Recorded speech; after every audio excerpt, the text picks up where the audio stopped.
Olá pessoal, tudo bem? Então, dando continuidade ao curso simplificado de eletrocardiografia, hoje a gente vai falar sobre os bloqueios atrioventriculares.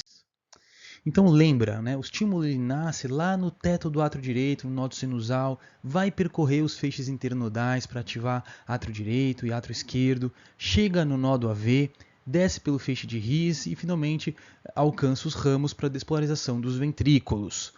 Veja, quem traduz este processo de ativação atrial do estímulo chegando, nascendo nos átrios e chegando ao ventrículo é justo o intervalo PR. Então, a saúde do intervalo PR ela vai ser avaliada pela duração deste intervalo, tá? Que gira normalmente entre 120 e 200. Quando estamos diante de uma lentificação, portanto um intervalo PR maior que 200, ou mesmo de um processo que leva à interrupção completa da transmissão dos átrios para os ventrículos, a gente tem a formação de uma onda P não seguida de um QRS, portanto se trata de um bloqueio atrioventricular, onda P não seguida de um QRS.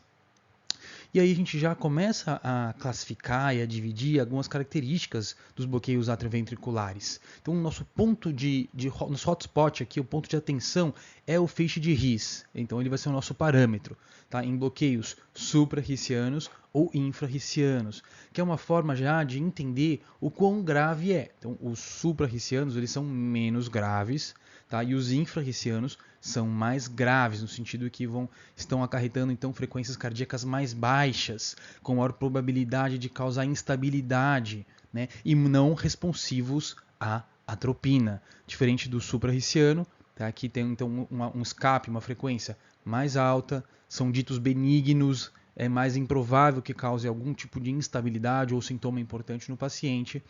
Eles, via de regra, respondem à atropina e, por ser mais alto, o QRS é estreito, porque ainda está usando as vias de condução rápida, diferente do infrarriciano, que, em geral, o QRS é largo. Tá? Então, os dois grandes que participam dos suprarricianos é o BAV de primeiro e o BAV de segundo grau, MOBITS 1. Da mesma forma, os infrarricianos é o BAV de segundo grau MOBITS 2, o BAV avançado e o BAVT ou BAV de terceiro grau. Sobre o BAV de primeiro grau, veja, até a diretriz da American Heart até fala, isso aí o nome não está certo, né? Porque na verdade não deveria chamar bloqueio atrioventricular, é um atraso de condução, é apenas uma lentificação da condução atrioventricular. Portanto, você tem ondas P que conduzem para a formação de um QRS. Né? E qual que é a característica marcante? É um atraso. Então, portanto, o PR ele vai estar acima do que deveria estar para a normalidade, ou, portanto, em adultos, maior do que 200 milissegundos. Então, veja, alguns dados clínicos. Né? Pode ocorrer de forma fisiológica durante o sono, também em atletas pode acontecer. Ele tem características benignas, portanto, em geral, é um QRS estreito, não é uma situação que em geral, causa grandes sintomas para o paciente e, consequentemente, vai ter uma boa resposta à atropina. Então, aqui a gente pode observar um traçado clássico de atraso da condução. Tá? Então, aqui a onda P, um longo intervalo PR e aí o QRS se formando. Tá? Então, QRS, T, P, tá longo. Esse aqui é muito bom, porque a gente consegue medir certinho, né? O comecinho do QRS está exatamente aqui, no final do quadradão. Então a gente tem aqui 5 quadradinhos, tá? 200, mas pelo menos 1, 2, 3, tá? Então seriam aí 200, 4, 8, 12, 320 milissegundos pelo menos aqui, nesse exemplo. Às vezes pode ter um aspecto como este aqui, tá? Então quase que a onda P começa a encavalar com a onda T e você pode ter dificuldade para enxergar, tá? Como está aqui neste traçado. Sobre o BAV de segundo grau, então aqui sim a gente tem de fato um bloqueio, diferente do primeiro que era apenas um alentecimento. Então aqui no BAV de segundo grau, por definição, veremos bloqueios de ondas P no traçado. Então, se você tem uma onda P bloqueada, então se você olhar o total, você vai ter mais ondas P do que QRS nesse traçado que você está olhando, evidentemente. E esse bloqueio ele pode ocorrer de forma mais ou menos regular ou quase que completamente aleatória, a depender do tipo de bloqueio que a gente está vendo. Algumas referências elas vão dividir o bloqueio de segundo grau em 4 subtipos. Isso é bem interessante. Então, BAV de segundo grau, MOPTS 1, MOPTS 2, BAV 2 para 1 e o BAV avançado ou de alto grau. Tá? Então, aqui, então o nosso grande desafio aqui nessa aula é você conseguir identificar essas diferentes entidades assim com bastante segurança. Depois volta aqui e você vai ver que você facilmente vai saber qual que é qual. Sobre o BAV de segundo grau, MOPTS 1, né? Então qual que é a definição aqui? O estímulo, vamos fazer o seguinte, vamos direto para o eletrocardiograma, tá? Para não ter dúvidas do que está acontecendo. Olha só para este traçado aqui, você tem uma onda P, um QRS, ok, conduziu, um intervalo PR nada demais, ó, bem menor do que 200 inclusive, tá? Menor que um quadradão, portanto. E aí, de repente, olha só, o intervalo PR alargou, alargou, alargou. E aí, finalmente, vem uma onda P bloqueada. Então, esta é a definição do BAV de segundo grau, MOPTS 1. O MOPTS 1 ele faz referência ao fenômeno de Wenckebach, que é este fenômeno de alentecimento progressivo, de atraso progressivo, de alargamento progressivo do intervalo PR. Então, esse aqui é o marco que você tem que entender e gravar. Tá? Então, logo após um bloqueio, um novo ciclo de atraso progressivo é reiniciado, exatamente o que você está vendo aqui. Então, olha só, o PR ele foi alargando, alargando, bloqueou. E aí, iniciou um novo ciclo de alargamentos progressivos. E aí, um novo bloqueio veio. Tá? Exatamente isso que ele está querendo falar. Veja que, por definição, não vai ocorrer 2 bloqueios consecutivos. Tá? Porque daí, se tiver 2 consecutivos, a gente já está se tratando de outro BAV de segundo grau, que é o BAV avançado, tá? Ou de alto grau.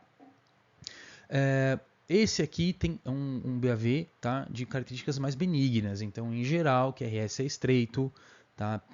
Tem uma tendência a responder à atropina, né? Não é um tipo de BAV que necessariamente vai degenerar para um BAVT. Então, é uma situação menos grave. Né? Algumas características que vale a pena citar. Então, veja, já falei, um aumento progressivo do intervalo PR, porém com incrementos cada vez menores, até que a onda P seja bloqueada. Beleza, na verdade, o que ele está querendo dizer aqui? Incrementos cada vez menores. Tá? Então, a velocidade com que ele vai alargando vai reduzindo. Tá? Então, os primeiros alargamentos são maiores, é só isso que ele está querendo dizer, nada demais.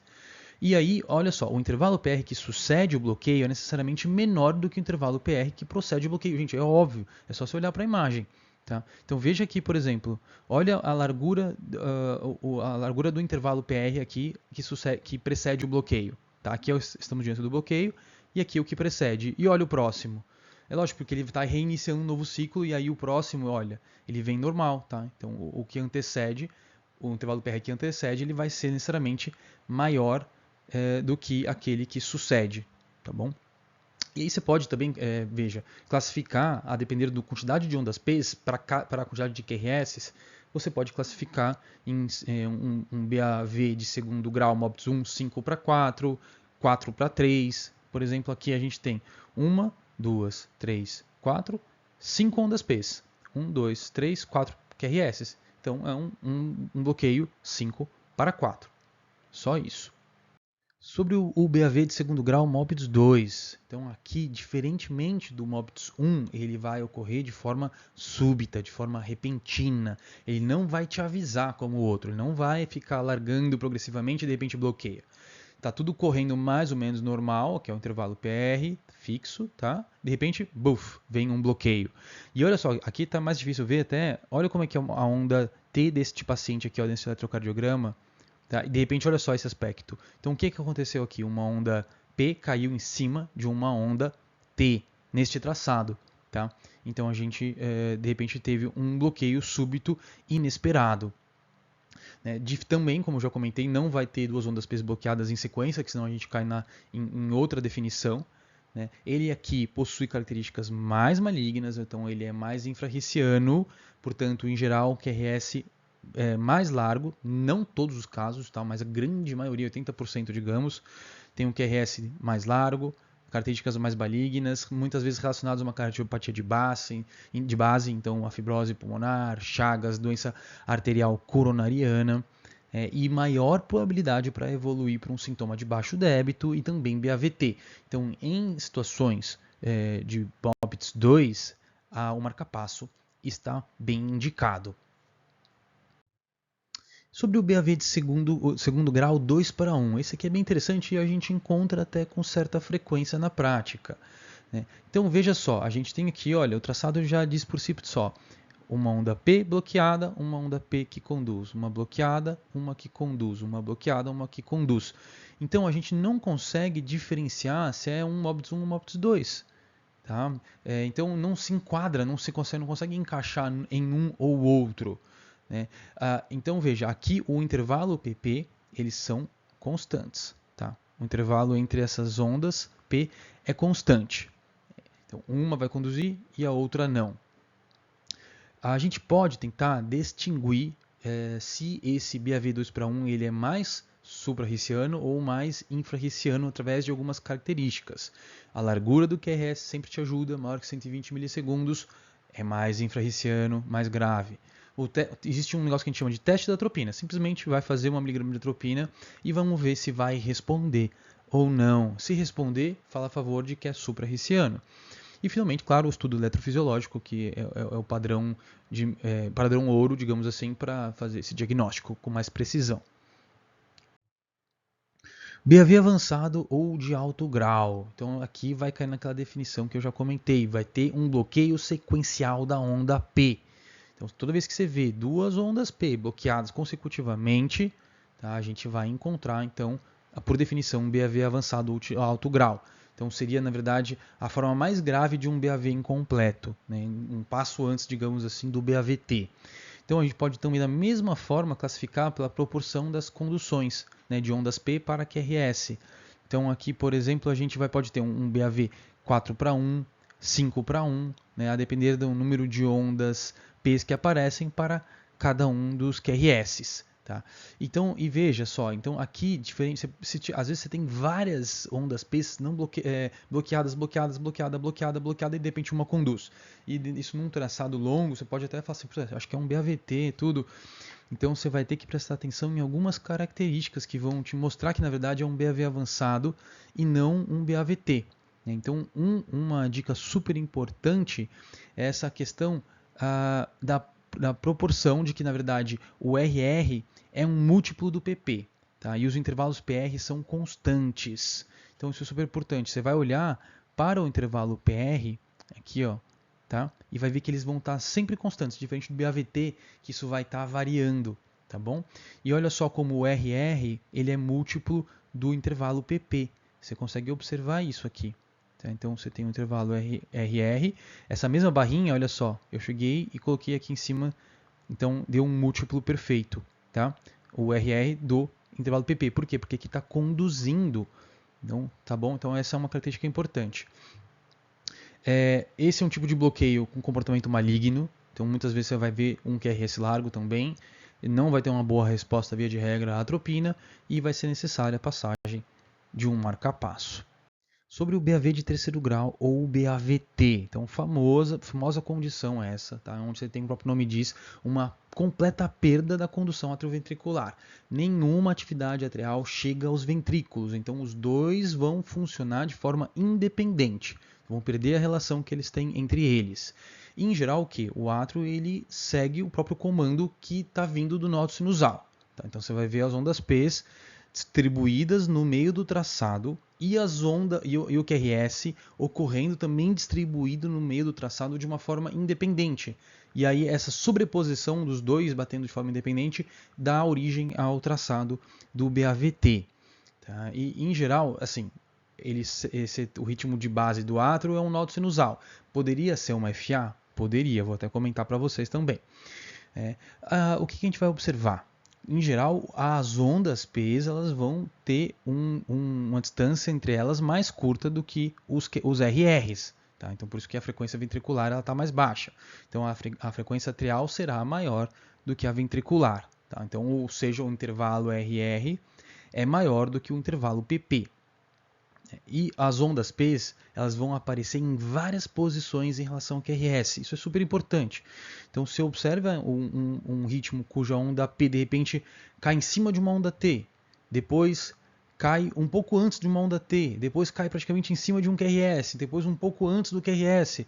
Isso é muito característico, tá, de um traçado de BAVT. Você pode, aqui é um D2 longo, então observa aqui, ó. Ah, olha só, uma onda P ocorrendo antes de um QRS está grudada, né? Então será que tem um PR curto? Será que essa onda P conduziu ou não? Não sei. Vamos olhar. Daí de repente você olha de novo e vê que ela caiu logo em seguida depois da onda T, né? E está bloqueada. Depois vem mais uma, depois uma característica semelhante, vem de novo, tá? E aí você vai observando, olha só, como vai mudando. Pronto, aqui já mudou, ó. A gente tem aqui uma onda P que praticamente caiu em cima da QRS, tá dentro dele, depois mais uma e outra que a gente perdeu, tá? E mais uma que veio aqui. Então você vai observando isso no meio do traçado e observando que essa aleatoriedade da qual a onda P vai caindo em cima do traçado do QRS e onda T. Algumas características, esse aqui é um clássico bloqueio maligno, né? Só que ele também pode ter, às vezes, um escape mais infrarriciano, portanto mais grave, com uma frequência de escape mais baixa, levando um ritmo aí com uma frequência menor que 40, ou pode ser até mais juncional, um pouquinho mais alto, tá? Uma frequência, às vezes, mais próxima de 40 ou até mais alta. O que é uma peculiaridade é se o ritmo por detrás atrial fosse uma FA, tá? Você então não veria, tá, evidentemente, uma atividade atrial se desenrolando. Então você veria só aquela onda, aquela linha de base bem tremida, né, típica das ondas Finhas da FA. E é uma situação de exceção, porque como a gente tem uma completa dissociação entre os dois, é uma situação onde a FA vai ter o quê? Um ritmo regular. Tá? Então isso é interessante você lembrar. Sobre as etiologias dos bloqueios atrioventriculares, são várias, né? Então, desde doenças degenerativas por fibrose, Lèvres-Lenegre, né? Claro, isquemia é uma das grandes causas da maioria dos problemas do coração, então doença arterial coronariana, doenças infiltrativas, várias delas, amiloidose, sarcoidose, hemocromatose, outras miocardiopatias dilatadas, miocardite, cardiopatia hipertensiva, né, colagenoses, alguma abordagem cirúrgica que foi feita, várias medicações podem ser cronotrópicas negativas, né, classicamente beta-bloqueadores e bloqueadores de canal de cálcio, estímulos parasimpáticos, seja artificiais ou não, tá? Intubação, por exemplo, um reflexo de Cushing por conta de um TCE gravíssimo com hipertensão intracraniana, vômitos, hipersensibilidade do seio carotídeo, evacuação, micção, enfim. Tá? Condições metabólicas, como os distúrbios eletrolíticos, e também até mesmo infecciosas, como endocardite, doença de Lyme e sepse. Sobre o tratamento. Tá? Então aqui sempre você vai se questionar. O paciente, diante de uma brade ou de um ataque à arritmia, você sempre vai se questionar. O paciente está estável ou instável? Veja, para que uma brade faça instabilidade, não tem um número mágico. Vai depender do paciente, mas em geral a frequência tem que estar menor que 40. Tá, para que tenha uma repercussão real assim. Ele pode se apresentar desde sintomas um pouco mais inespecíficos e brandos, como confusão mental, uma síncope, uma lipotímia ou pré-síncope também, fraqueza inespecífica, ou pode se apresentar de uma forma bastante instável. E aqui a gente está falando não somente de hipotensão, mas aquela questão da instabilidade clínica elétrica. Tá? Então, um paciente que se apresenta com edema agudo de pulmão, uma dor torácica típica, um rebaixamento do nível de consciência. E aí, estando instável, claro, sala de emergência, monitor, eventualmente ofertar oxigênio, um acesso periférico adequado, né, fazer já uma coleta rápida de uma avaliação laboratorial, a depender do quadro clínico, pedir troponina, eletrólitos, função tiroidiana é bem-vinda, tá? Pensar, será que não é um paciente chagásico, etc. E aí você vai seguir, ou a CLS ele te ajuda muito, né? Mas eu vou comentar aqui algumas coisas. Então, medicações clássicas que podem te ajudar são cronotrópicas positivas, então atropina, dopamina, adrenalina, né? Ou utilização de marca-passo, seja ele transcutâneo ou transvenoso. Sobre as drogas cronotrópicas, né, um clássico é a atropina, então saiba utilizar ela pode te ajudar em diversas circunstâncias. Antigamente era meia miligrama, agora eles estão jogando para 1 miligrama, né, e você pode repetir até 3 vezes a cada minuto. Então ela tem, o que é importante você saber, ela vai ter uma baixa eficácia ou não vai funcionar, raramente vai funcionar para BAVT. É possível? Sim, é possível. mas em geral não tem uma boa resposta para BAVT ou até mesmo para um BAV MOPTS 2. Tá? Se estiver diante de um paciente com isquemia miocárdica, você pode piorar a situação dele, tá? Por induz taquicardia, pode piorar a isquemia miocárdica. E não é para ser feito em paciente que tem coração transplantado, não tem uma resposta adequada. A dopamina, então ela desponta aí como uma grande opção, já que a gente utiliza muito tempo. Tá? Então você faz aí com a diluição do seu serviço, uma diluição clássica aí são 5 ampolas em 200 de soro, começa aí com 20 ml hora, tá? Uma dose prática aí, né? Mas poderia ser mais concentrado também. E a dose ela fica entre 5 e 20 microquilo minuto, porque você está buscando aí uma dose beta, na verdade. A dose dopa a gente não utiliza mais, a dose alfa não é tão interessante, a não ser que o paciente esteja hipotenso. Né? A adrenalina, ela, veja, alguns até citam que ela poderia, por atuar em receptor alfa e beta, né, ela vai acabar tendo até uma ação cronotrópica um pouco superior à dopamina, mas é interessante notar que o UpToDate fala assim, ó, alguns usam, mas a gente não recomenda. É interessante isso. Então, mas pode usar, tá? Não está errado.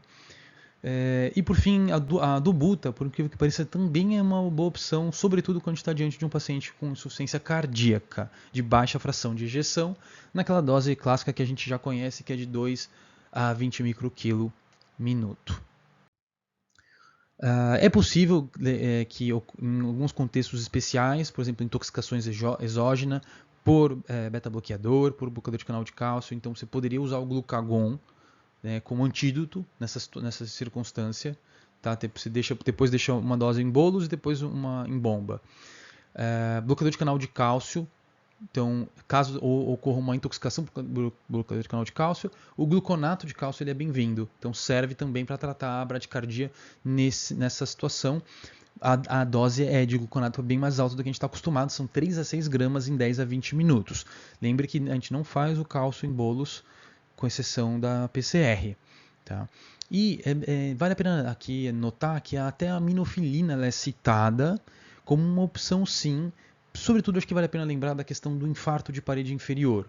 É comum, até que não é tão raro assim, vai se encontrar aquela bradicardia no paciente que está com infarto de parede inferior. Existe um dos mecanismos, é a questão do reflexo de Bessel-Jares, que é um reflexo vagal. Tá? Então você pode usar adrenalina, 250 mg, uma ampola nessa circunstância aqui, de bloqueios AV no contexto de lesão medular, transplante cardíaco e infarto de parede inferior. Tá? Só que a dose muda nesse aqui do infarto de parede inferior, é 250 em bolos, e pós-transplante lesão medular é 6 mg por quilo em 100 a 200 ml, endovenoso numa infusão de 20 a 30 minutos. Vou só pincelar rapidamente aqui a questão do marcapasso transcutâneo. Tá? Então é uma ferramenta importante sim.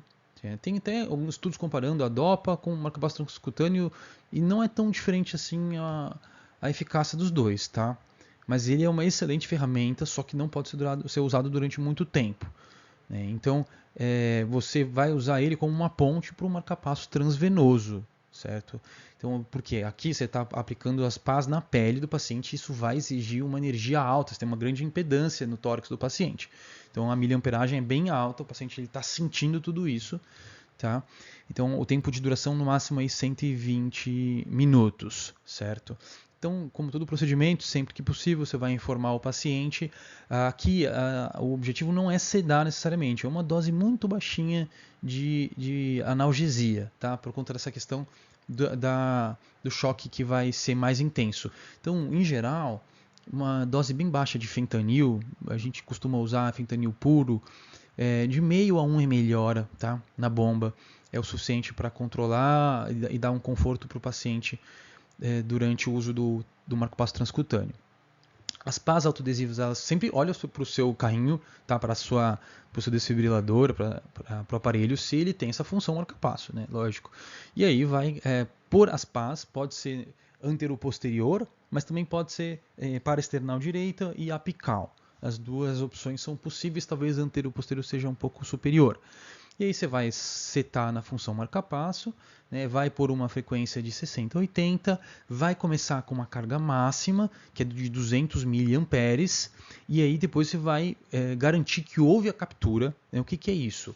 É espícula do marca-passo, seguido de QRS e pulso. Os três precisam ocorrer juntos. Tá? A presença dos três precisa ocorrer para que você tenha certeza de que está acoplando, está funcionando direito. Uma vez conseguido isso, então você pode, por exemplo, até ficar com a mão no pulso femoral, é uma boa, ou com um ultrassonzinho ali, com o Doppler, um POCUS ali, olhando como é que está, se está batendo então uma coisa com a outra. E aí você vai reduzindo essa miliamperagem, que começou muito alta, né, 200, progressivamente, até que ocorra uma perda desse limiar de captura. E aí você perdeu e vai deixar então 5 a 10 acima do limiar que você perdeu a captura, e enquanto você está preparando para que ocorra a passagem do marca-passo transvenoso. E é isso aí, pessoal. Espero que tenha ajudado. Forte abraço.